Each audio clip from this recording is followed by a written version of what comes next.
गुरु रविदास अवतारे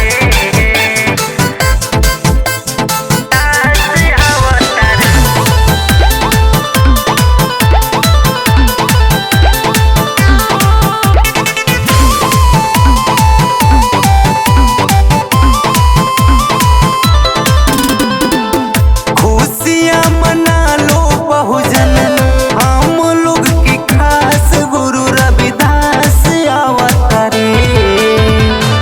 खुशियाँ मना लो बहुजन हम लोग की खास गुरु रविदास अवतारे।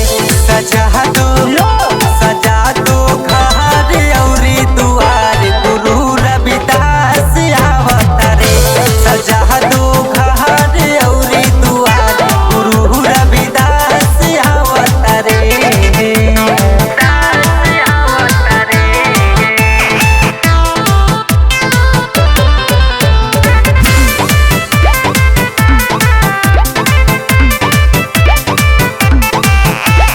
बहुजन की आस विश्वास रविदास जी इनका से बेसी केहू खास नहीं के अवधि।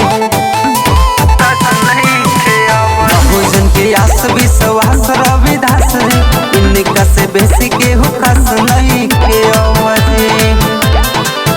राधावा सजावा चाला महला घूमे आज गुरु रविदास अवतारे। सजा दो घर औरी दुआर गुरु रविदास अवतारे। सजा दो घर औरी दुआर गुरु रविदास अवतारे।